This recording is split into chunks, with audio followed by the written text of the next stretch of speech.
Welcome to Discovering True Health, where our goal is to provide you with cutting-edge health information through research, interviews with experts, and personal journeys to true health. Our message is a message of hope and healing, and our mission is to bring you on a journey to discovering true health, to not only find wellness, but to thrive.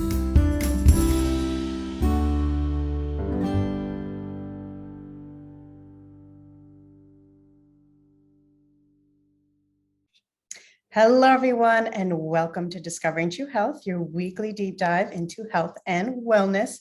Thank you so much for being here. Don't forget to hit that subscribe button to stay up to date on all our upcoming shows. You can also check out additional information on our website, Instagram, or Facebook. All those links are below.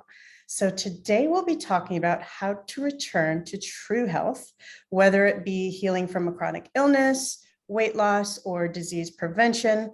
Today, you'll learn how to really take control over your own health. So my guest today is Karie Cassel. She's been a dietitian for 30 years, so she's seen it all.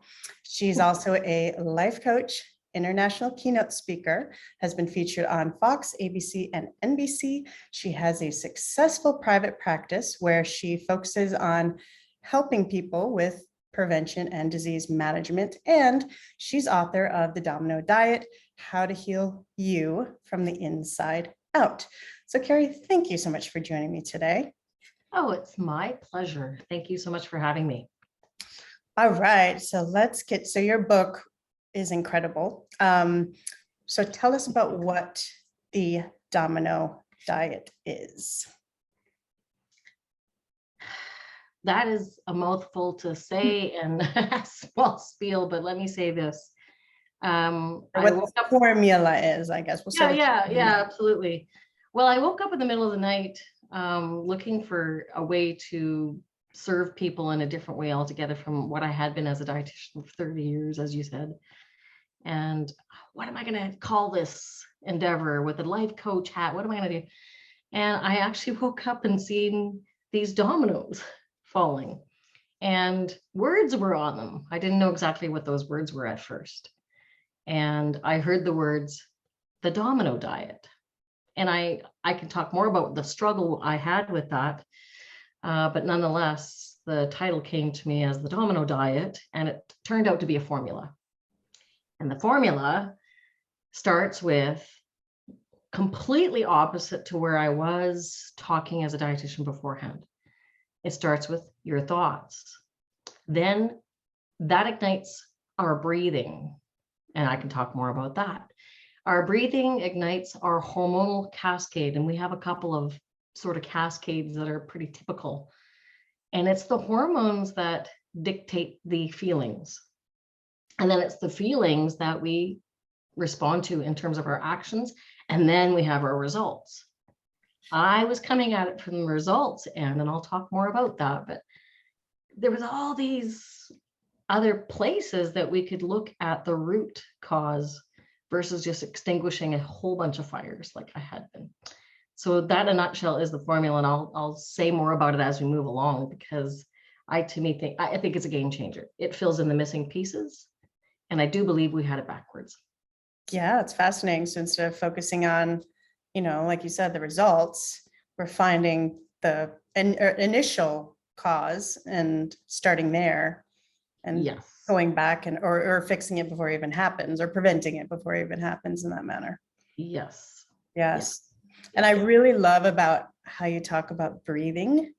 So can you talk and give us a little more details about that? Because it's so fascinating. And that was a big kind of aha moment for me in your book. And I really love the way you break it down. I've never heard it broken down in that way before. So what affects our breathing, and what does our breathing in turn affect in our bodies? I know you talk about how breathing correctly can actually help us lose weight as well, which is fascinating.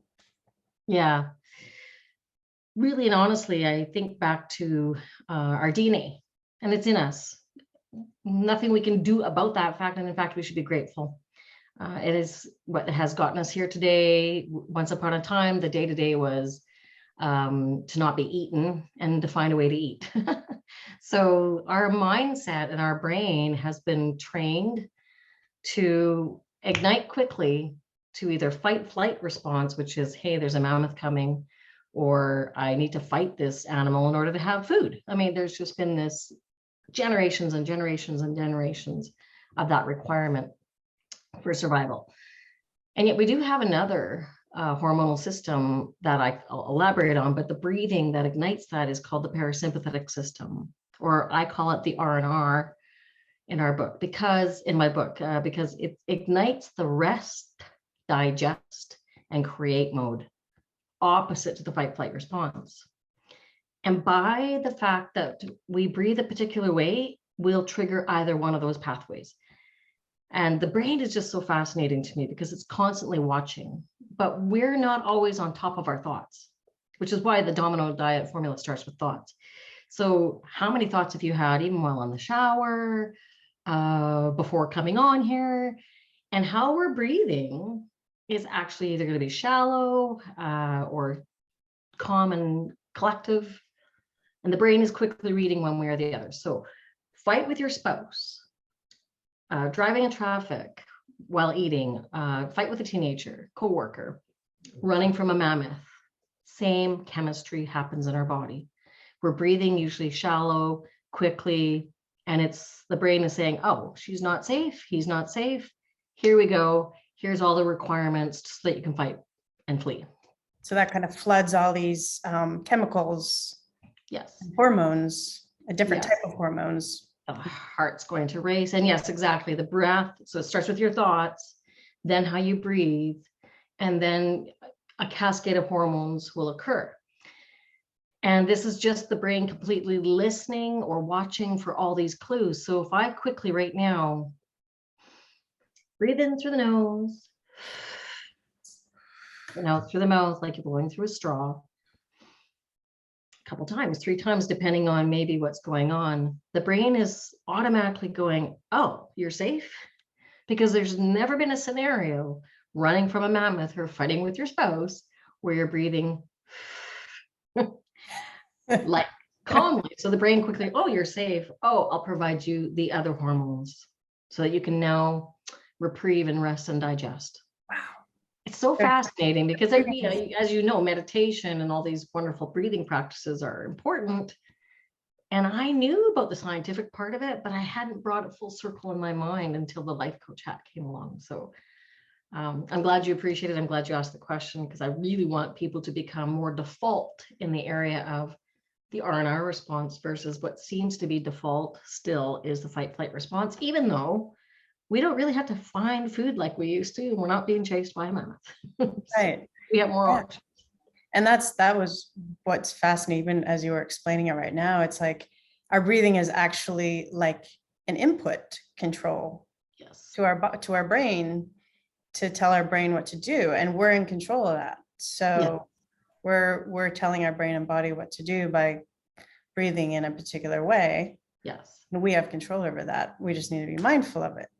Yes. And, rather than be victim to circumstances, what can we do to be the conductor of what's going on inside of our body, instead of saying, oh, it's the hormones are out of balance. Oh, it's my menopause. And not to say that there isn't an element of that going on, but it has been for centuries. So what can I do to control that would be one step. Absolutely.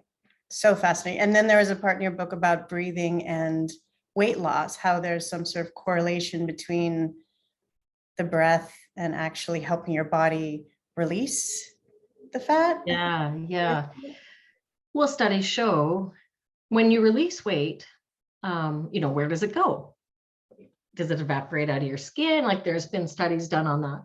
And actually a good 70% will be through carbon dioxide as we breathe outwards. So the more that you're breathing inwards and then breathing outwards, and hopefully calm, and I'll elaborate on that, you're actually expending fat release, we'll say. I like to use the word release because when you lose something, there's a tendency for the subconscious brain to want to find it.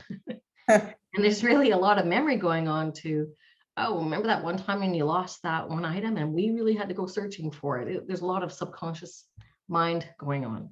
But Right. when we release carbon dioxide, we don't go looking for it again. We just, oh yeah, the body's releasing carbon dioxide. So I like to correlate the two as a way of, it's part of body chemistry, but it's a bit compounded in the sense that when we are in the fight flight response and breathing more frantically, we're producing cortisol, which is a fat storing hormone. We're also causing a lot more the liver to give us sugar, for instance, in case we have to fight, fleet, and so forth. And so all of that is a compounding effect to the potential weight gain. But if we're breathing calmly, as I mentioned, we're inviting in serotonin. We're actually helping, hey, we don't need extra sugar right now from our muscles and our liver. And so it's kind of a twofold. Yes, how we're breathing outward is releasing it, but it's also the internal going on mechanisms and It's chemistry. the chemistry that's happening between the different types of breathing, whether it be like a calm, long breath, that chemistry is as opposed to the fight or flight breathing. Yes. Actually help like causing more sugars and all those other build up, help build fat. Yes, because that also asks for more insulin, and insulin is a fat storing hormone. So it's not the hormones being out of balance. It's not the hormones' fault. They're actually doing their job. But we're doing things that are kind of counteracting some of our weight loss or weight release goals. Right. They're doing what we're telling them to do through our breath. Yes. So you're saying kind of structure the mindset of around weight loss instead of calling it weight loss, calling it release. Not everybody would have the same connotations, attachments to certain words. For myself, it's an industry I've worked in for centuries. So the loss word doesn't really have the same vibration for me, but it does for others. Right. And why not? Why not think of it as, well, my body's releasing things very naturally. And it does help with belief systems in the mind of the subconscious to say, no, releasing is normal part of the body. Because otherwise, what are some people saying? I just can't seem to lose weight. I mean, yes, you can. You have all the ability to. And what you've just set up is a manifestation of not being able to. So I like the word release. It's just one that we could probably premise as a natural part of the body, as I mentioned. And I don't think it has a negative connotation, but that's a personal opinion. That might be the case for you, but not for others. We have to play around with that wording. I love it. No, I'm going to definitely incorporate that one. It makes so much sense. It feels so much more positive. Release is like, yes, release something that doesn't letting go. Or I'm going to let go of it. It's okay. But loss feels like you're right. I lost something. The grief. Yeah. Yeah. My mindset is very important. And that's it's another input, like you were saying. Yes. Again, starts with thoughts. Right. So another awesome part of your book, you reframe the meaning of the word diet. Many see diet as a negative thing. How do you shift the term diet from a negative to a positive paradigm? Yes, it has been a 4-letter word, hasn't it? So confusion around it. Remember when I mentioned I woke up with this title, the Domino Diet, and I struggled with it. The term diet to me, I didn't want to come off as just a dietitian on the title of this book. And here it was, the Domino Diet. So it was premising me as a dietitian, I felt. So as I struggled with it, I woke up in the morning and I thought, okay, what is this really, really saying? And then it dawned on me, I remember the true meaning of the word diet. It comes from the Greek origin word dieta. Dieta, I love the word. Dieta means a way of life. So all along, the word diet has always meant a way of life. It's only in the last maybe 3 decades that we've chopped it up, mulched it up, and made it into a 4-letter word that sounds negative. Yeah. But it's not intended to be. So I've been saying, I am a dietitian on a mission to bring back the true meaning of the word diet, dieta, a way of life. And I think, that's a positive feeling for me, and I'm hoping that it transfers and we begin to change our whole mindset on that. And then along with it is, it's sort of like a tow truck. If that meaning dials in nicely, we can then accept, oh, it's a way of life. Oh, it's a lifestyle. Yes, that's what we've been saying for a long time. But maybe we can see it as, oh, it always was intended. And we're just bringing it back. And I don't know about you, but I just think it resonates much better to call it I'm actually being called the Dieta Diva. Oh, I love it. I love I do it. too. No, I think mindset and, I've been a student of self-mastery for a long time, and self-mastery talks about like, you know, things are titled with words like a tree, but what is it? What's its essence? It's all about, words can just, be so, people can think of, Powerful. yeah, they can be powerful, and somebody has one translation, somebody has another. What does it actually mean? But you look at the actual thing, you're titling this word, what is the essence of it, and really understanding the essence. So I think it's beautiful. I mean, Yeah, I'm actually working on a guidebook that's going to go with this book and cool. bringing out more of those words. For example, desire. If you know the root meaning of that, it comes from of the higher self or of the Father or of whatever your source you might want to call it. You might have heard de as in a reference in French or Latin language. So desire of the higher self. And I think of that as, it's when I have desire, it's coming from my higher self. So lean into it even further. So I'm glad you pointed that out about words. I just love words. Oh, that's beautiful. Yes. That is so beautiful. So now you have, in your program, you have something called the 120-day renewal. Can you share a bit with us about what that is? Yeah. Well, a long answer to this, so bear with me. It's fine. As we are sitting here now, we have brand new red blood cells, and some have been released. Again, with the released word. Every 120 days or 4 months, we have brand new red blood cells. I love using the red blood cells because they're a marker for our health when we go to the doctor. You go get your lab work done. Anybody with diabetes, high cholesterol, they're usually paying attention to blood work. And red blood cells are a great replica of that. So in other words, in 120 days, brand new batch. If we live according to the lifestyle suggestions holistically, as I talk about in the book, but have been for years as a dietitian also, even eating healthier fatty acids makes for stronger membranes on those cells. Surrounding our cells with supports, good environments, breathing in a certain way, and as we know, micronutrients, macronutrients, which I'll elaborate on too, but eating a certain way, moving a certain way. What I'm really getting to is it up levels those red blood cells. They actually are better, for lack of better words. But just remember, they run everywhere in our body. They're from head to toe, from organ to organ, cell to cell. And it truly would be healing from the inside out if we knew that we're actually releasing and obtaining better ones with this mindset. I think to myself, why have we said a diagnosis is that's it now? We accept it with high cholesterol that you can change your cholesterol and you're no longer considered a high cholesterol person. But with diabetes, we'll say you're diabetic now. And I think to myself, well, we're rejuvenating all the time. Could we maybe bring more hope and say, we don't know what the verdict will be at the end of the 120 days when you have a better lifestyle, better thinking, better diet. I just want us to all believe that we can heal from the inside out because it's the truth. And I can use that as my science backup. Absolutely.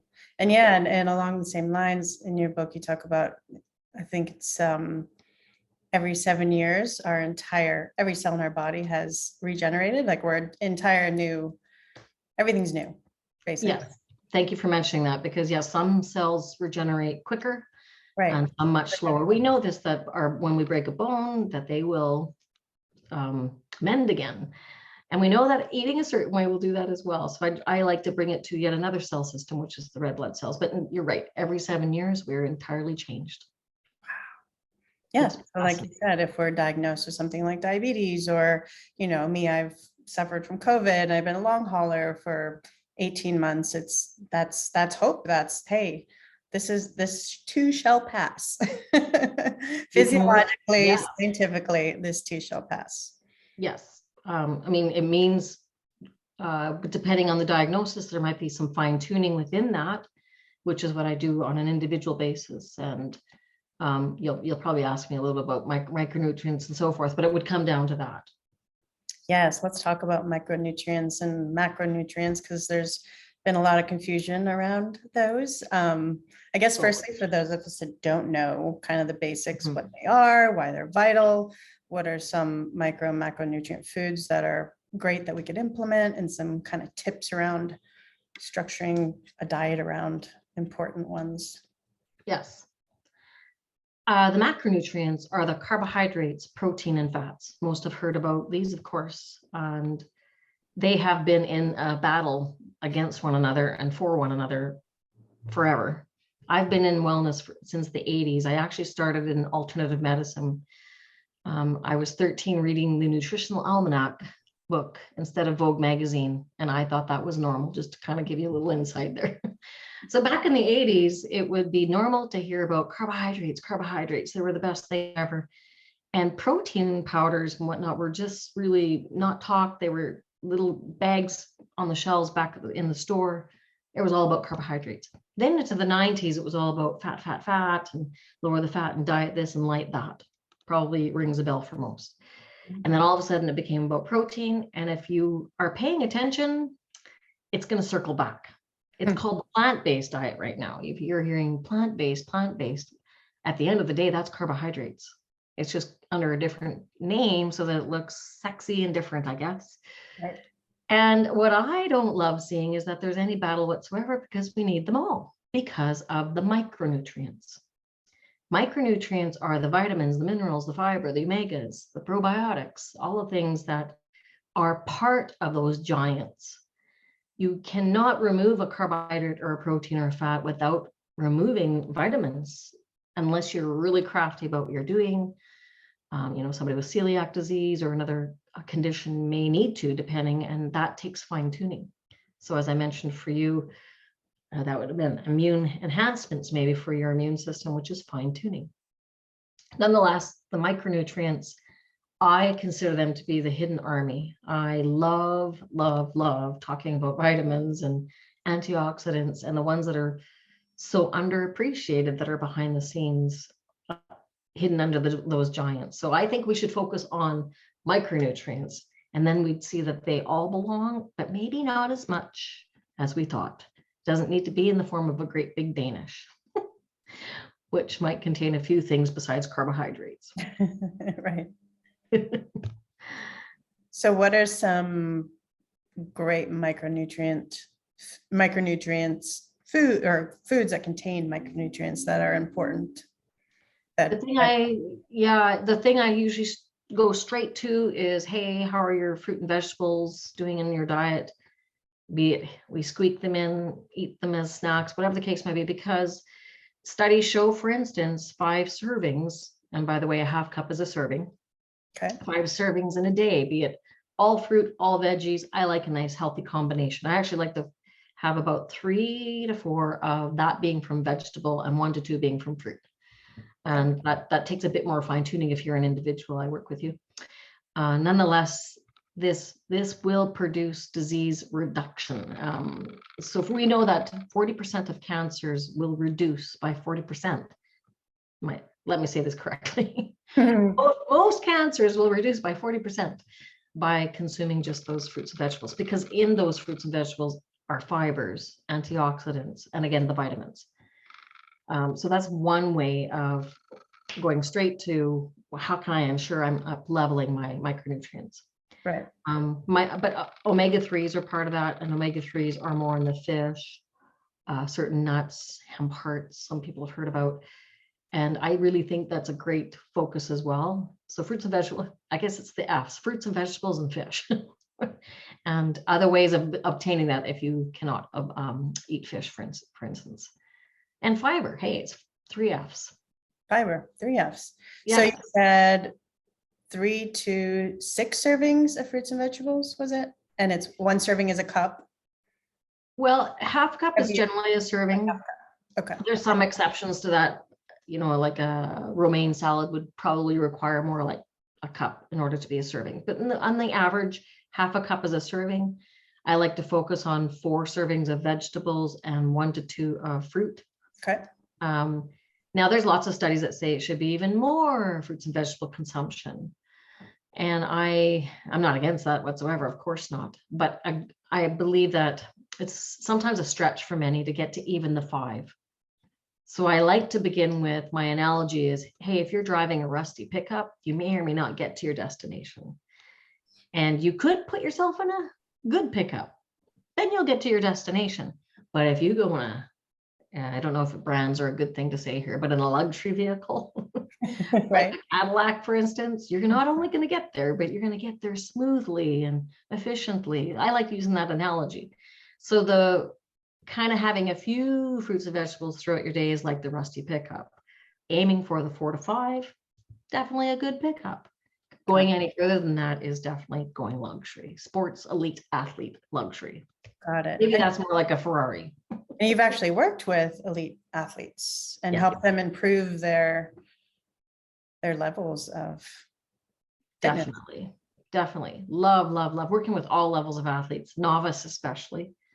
But it changes their energy levels, recovery, which is major in terms of, well, anybody really, but in sports athletes, that's really important for them. And I've really helped. I talk about one individual in the book who, he was just so tired, but he was really a kind of a very energetic fellow doing all sorts of triathlons and so forth, but just not recovering. But he wasn't eating enough carbohydrates, and it wasn't helping his recovery in terms of antioxidants. And we just tweaked it, and now he's qualified for world champions. And like, it's so rewarding to see just a slight change in diet that would make such an impact. Absolutely.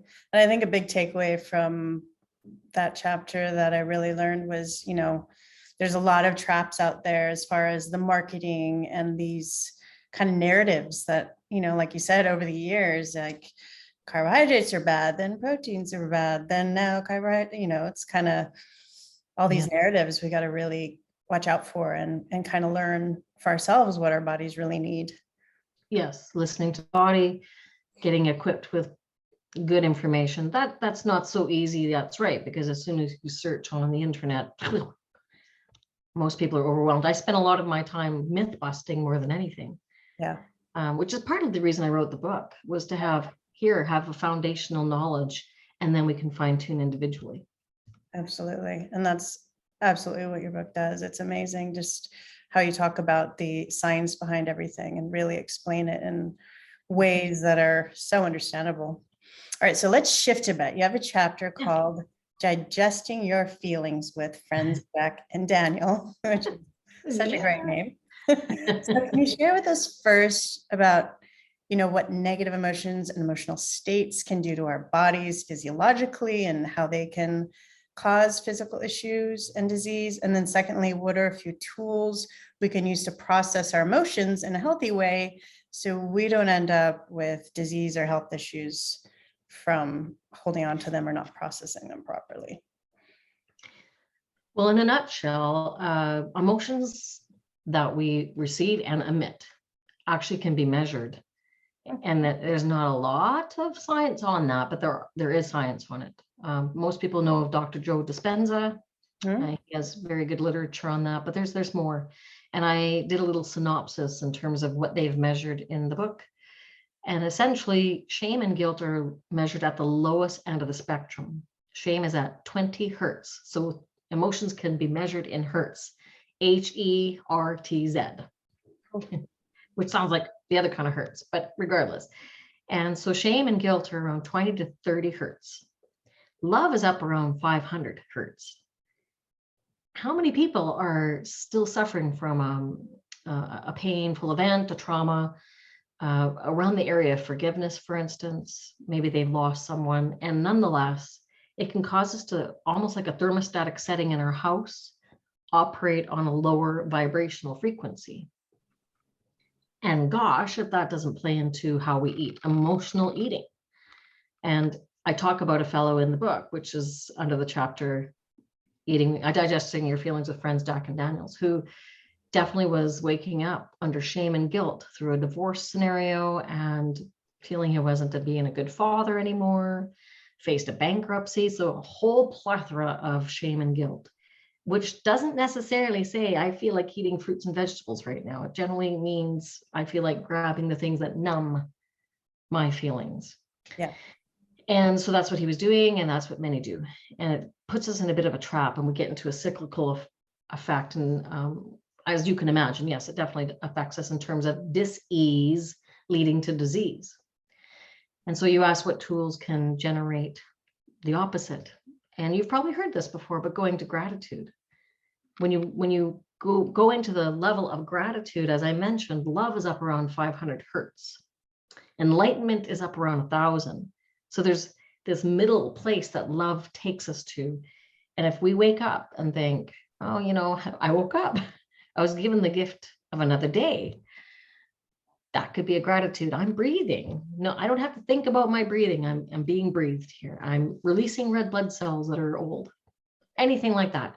Whatever comes to mind, that there's birds outside. And that's bringing you to a level of love/gratitude. And if you begin your day that way, it tends to set you up better for the day. But nonetheless, if you forgot to do it first thing in the morning, wherever you catch it, having an opportunity to breathe, now your conscious brain is active. You're going into the rest, digest, create mode, and then remember a couple gratitudes. And you're automatically going to begin to train your brain to default into the R&R response. So that's the tool to shift our bodies into the R&R response, is breathe in and then breathe out slowly, like through a straw. I think you say 3 times. Yes. And again, if you're thinking from gratitude, and then you think about the second domino, the reason why I call it a domino effect is the thinking and the breathing dominoes to the results. That's right. The first 2 to me.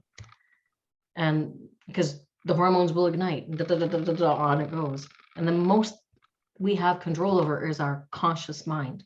Yeah. And the conscious, we breathe anyway. We release blood cells anyway, but with our conscious mind, we can make better choices of how we breathe and how we think, and so on and so forth. Yeah, we can steer a ship in a better direction. Yeah. Yes. Yeah. So now we all have cravings at times. I know I, sabotage myself and have cravings with non-nutrient rich foods. And that's a big part of why a lot of us break healthy eating patterns.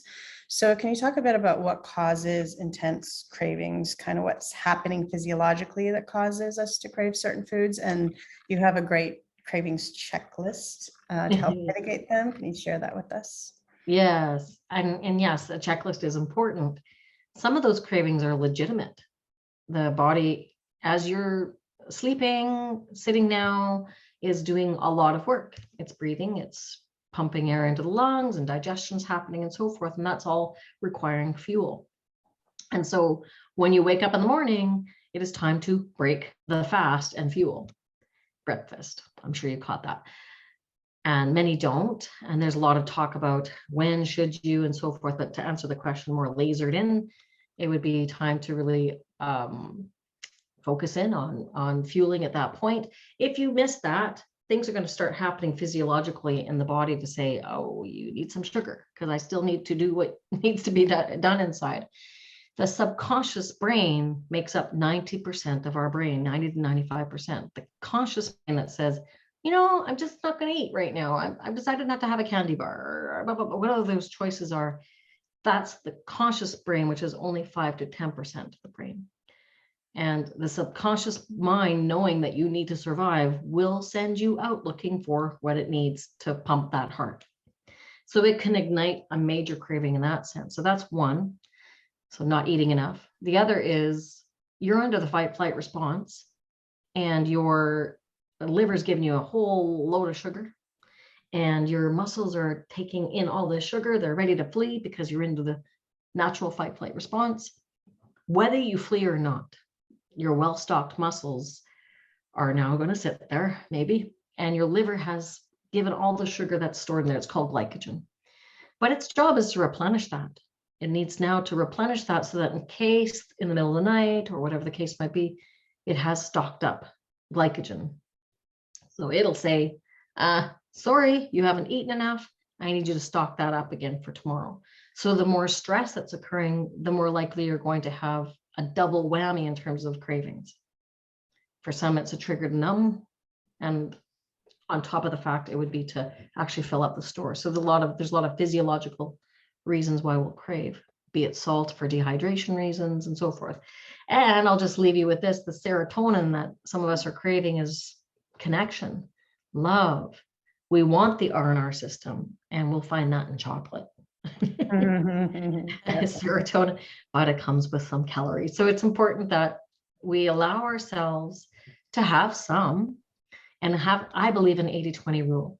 And now why I think that's so important is the other triggers that can happen is, hey, I've been in feast and famine for centuries, and the subconscious knows that. So if you're going to put me in a sacrifice and I can't have zone, you're going to trigger the teenager in you. And I don't know about you, but the teenager in me, when you gave it a rule, I didn't always follow them. And I thought, oh, I'm going to break the rule and I'll suffer the consequences tomorrow. No worries. I'll negotiate my grounding. If you can understand, there's a lot of brain action going on and physiological going on. So it's not all your fault if you're having a craving. I love that. Now, what other types of barriers can keep us from really achieving our true health that we should be mindful of, and any strategies to overcome them? Well, there's a few barriers to success or self-sabotage that can occur. They're so subliminal for some people. Some of them are more obvious. The fear of failure, therefore you don't even try at all. The fear of burden of success, meaning I don't really want to commit to a marathon or going to the gym because, you know, I that would mean that I'm not able to go for Wing Wednesday. Like there's this weird fear of commitment, but you'll notice it in other areas too. Maybe if it's a fear of, well, if I win that dream home, I'll have to pay the taxes. Have you heard people say that? And there's this hidden barrier of commitment that goes along with success. The other might be the fear of outshining. That one, when I discovered it in the life coach hat learning and curriculum, I caught that I have that one as well, that I work with and repatterning. And that would sound like, well, if I do join a marathon, what will my friends think? Or if I do walk the neighborhood or begin running around the neighborhood, what will my neighbors think? It's this fear of outshining and not fitting in. And what it all comes down to, and I haven't mentioned all of them, and I do in the book, mind you, but what it all comes down to is we in our DNA learned that if we fit within the herd, we're safe. Yeah, we won't be kicked out and we won't be a target and we'll be staying warm and we'll probably have food. So now to repattern all that thinking to realize, oh, you know, I'm pretty safe. Everything's good. What's going on there? It's part of our DNA, not all our fault. Oh, fascinating. So basically, if I stay small, I'll stay within the herd and I'll be protected by the herd. But if I, you know, maybe come out and do a show called Discovering True Health, maybe some, you know, I might lose some friends because for whatever reason, or I stand out too much, or yes, and one that we do to ourselves is we like our comfort, we like our cocoon, and coming out of the cocoon, out of the comfort zone means growth, and there's a discomfort in that. And we're not big lovers of that, and yet thank God we do grow, or we'd still be in puberty or whatever the case might be with the first boyfriend. No. Yes. For me, that would not have been best. So No, thank goodness for growth. Yes, thank goodness for evolving. Now, this is fascinating. I found in your book about weight loss and kind of, you know, there's these restrictive diets that can cause hormone issues. Can you talk a bit about that? Especially for women, it can be really detrimental to us to, you know, restrict our food. And what is a good strategy when it comes to, you know, if some of us want to lose some extra pounds successfully without, you know, causing hormone issues or, you know, negatively impacting our bodies? Yeah, well, and you mentioned my sports nutrition background, so I like to explain it going to that extreme, especially with women. It's called the female triad syndrome.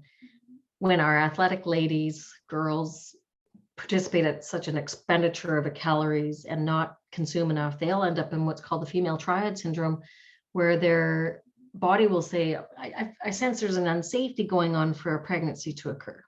So it'll knock down the estrogen level so that pregnancy won't be as likely.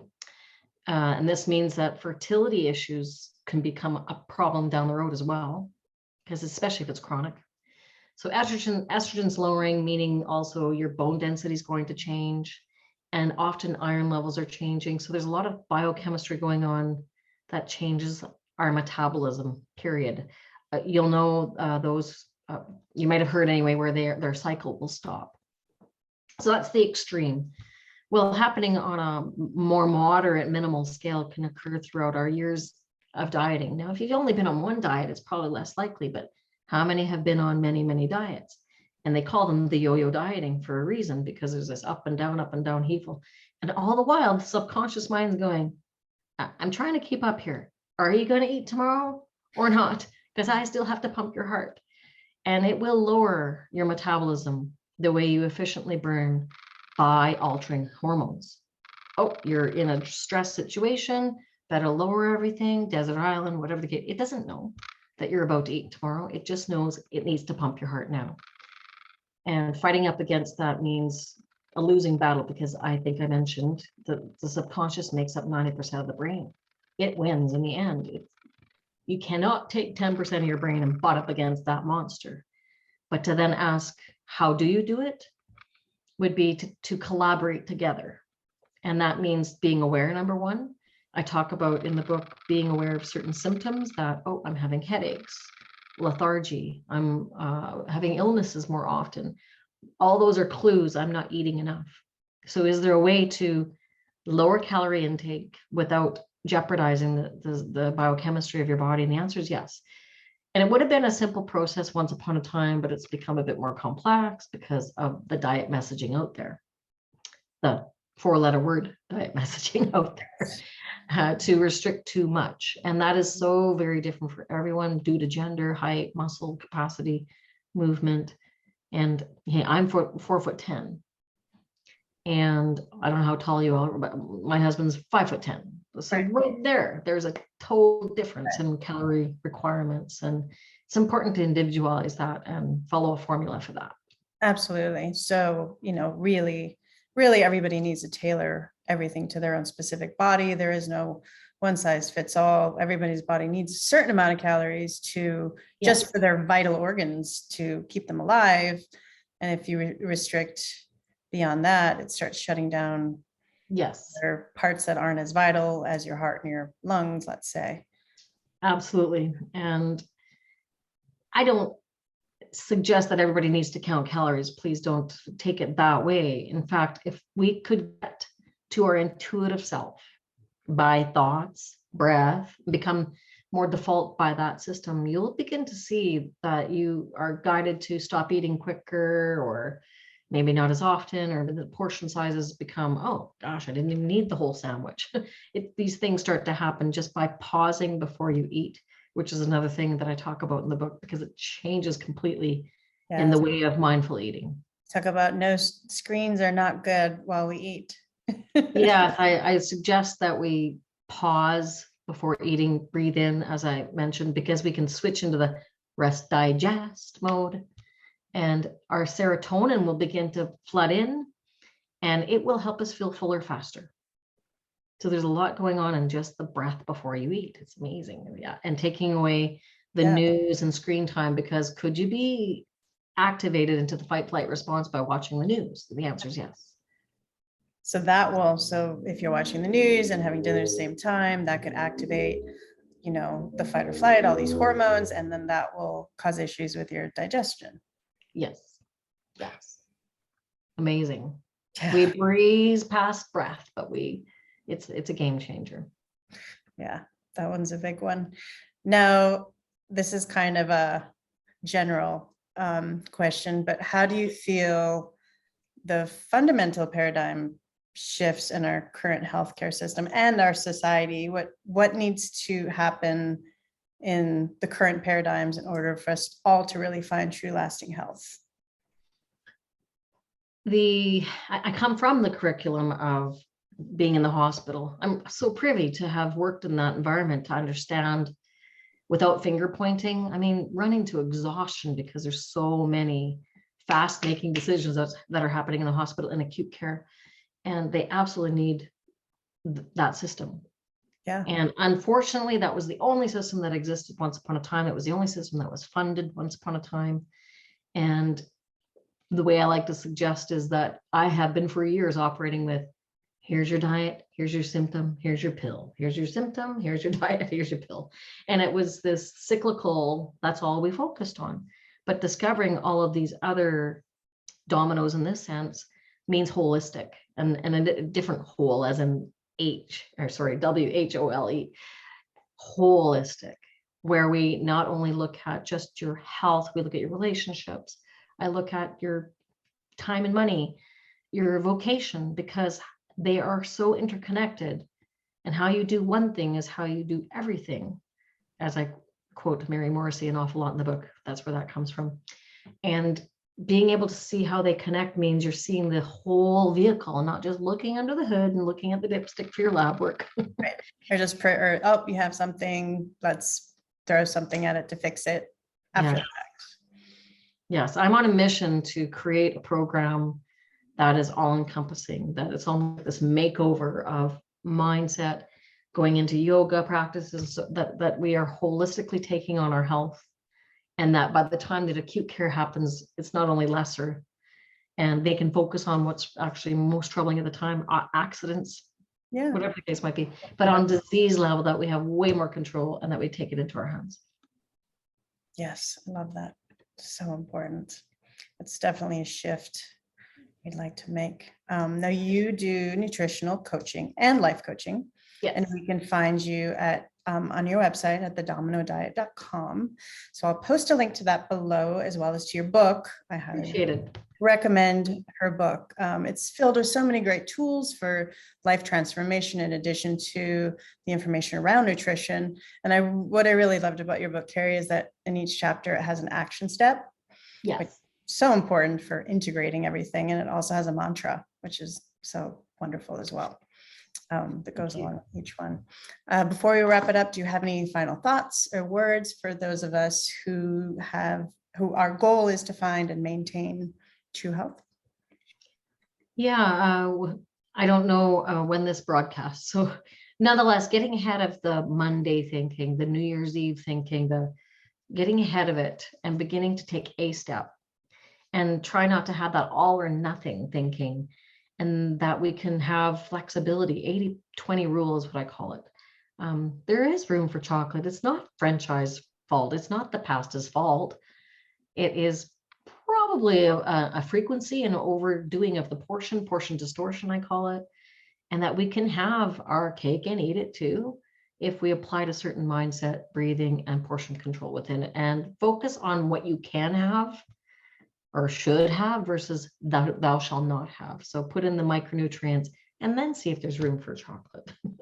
That's one example. I think, and then the other thing is there's a guidebook that I'm going to be putting up here soon enough that goes with the book, and it'll help implement. As you said, implementation is key.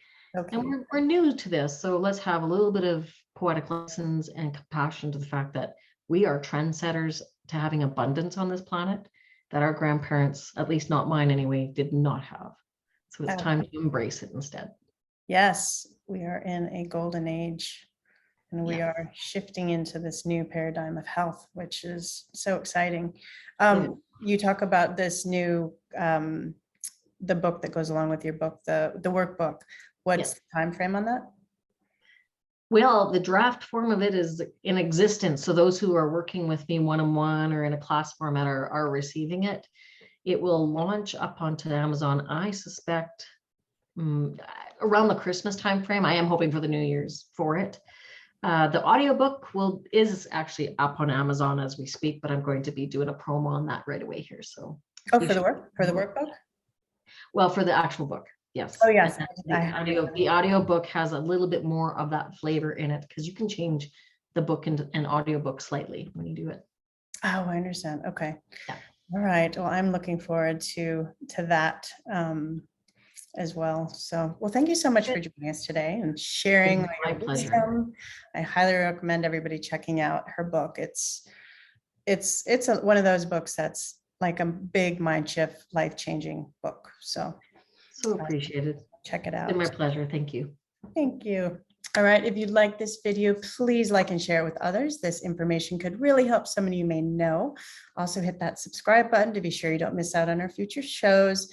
Remember, knowledge is power. The more you understand about your body, the better you're able to stay healthy and prevent disease. And a reminder, I'm not your doctor, so don't take this as medical advice. If you have specific questions about your healthcare, you can reach out to your practitioner, and stay tuned for the next episode of Discovering True Health.